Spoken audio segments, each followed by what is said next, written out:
to the first ever Lounging with Lynnsanity. I'm here with a very special guest, Felix Corwin. Felix, thank you for joining us. Thank you for having me on Lynnsanity. Let's get right into it. We had a great fall semester with tennis. Would you like to tell us about your doubles victories with teammate Matisse? Yeah, it was a really exciting fall for me. Though I didn't play too many singles matches, I had some great success on the doubles court with our roommate and teammate Matisse down in Arkansas, where our regionals were hosted. Matisse and I won the tournament and had the opportunity to go to New York City to play in the Nationals. Oh, correct me if I'm wrong, but you had the pleasure of rooming with Matisse on both of these trips to Arkansas and New York. Tell me a little bit about what that was like, getting to room with Matisse. Yeah, I'm surprised you're asking me, because you know quite a bit about rooming with Matisse, but right. I'm just asking to get your interpretation on how it is. Mm-hmm. I love rooming with Matisse. Plenty of experience with it. I roomed with him in the dorms in 17th last year. Yeah, that's right. And there are a couple key aspects to focus on when you're looking at the situation of rooming with Matisse. First aspect is you're going to have many laughs and a great time because he's very easygoing and he's a great personality. On the other hand, he's very messy. I was kind of disappointed in myself. It only took me about a month to stoop to his level, even lower and at times. I think my piles of clothes probably doubled his. Really? Yeah. Coming and hanging out with you guys in the dorm quite a few times last year. Spent a lot of good times in 17th Ave dorm. I did notice it was messy most of the time that I was there.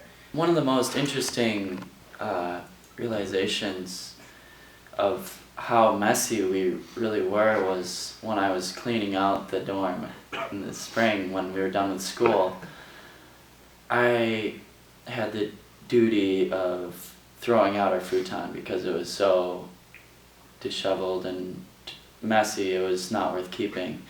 And when I picked up the futon, I realized that there was a Tupperware lid from Pagoda lodged underneath our back leg of the futon, and the problem was it was full of sweet and sour sauce. So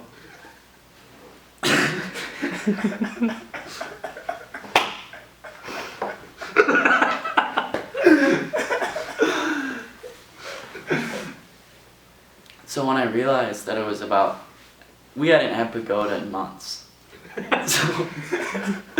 So I knew this was from the winter. It smelled horrendous when the futon was released. It was suppressing a lot of smells. Not so sweet.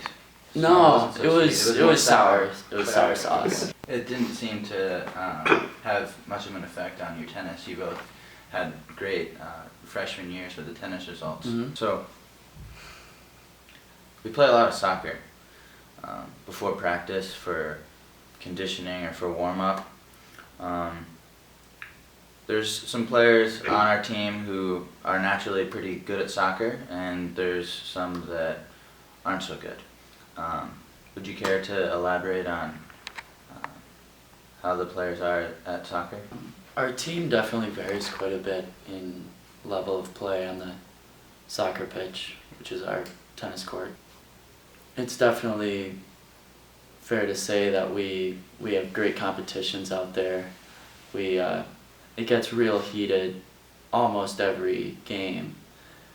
Who would you say is the deadliest with the soccer ball? Who do you not want to be in front of when they're kicking the soccer ball?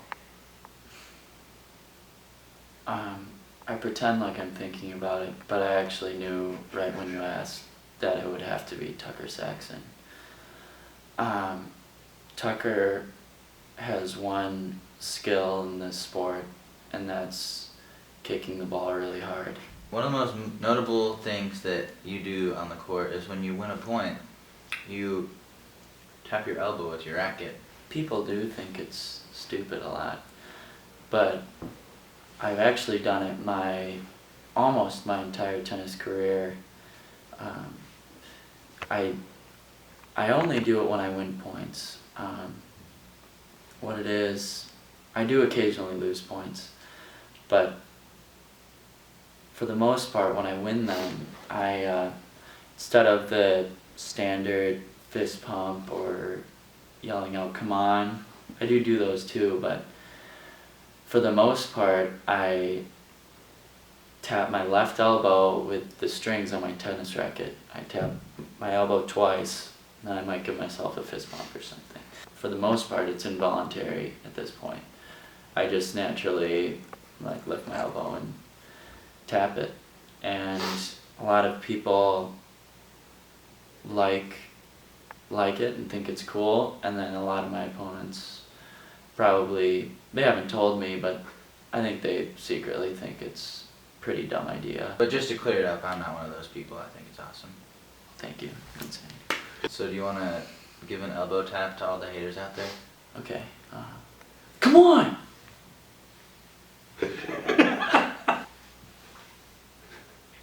Well, Felix, I don't have any questions left to ask you, but it's been a real pleasure having you on our first ever Lounging with Lynnsanity. So I wish you the best of luck in finals, and then of course in the season in the spring, but I'm sure I'll be seeing you around, maybe at home. Yeah, I'll see you at 1301. We should have a great time. Yeah. Alright. Thanks, Felix.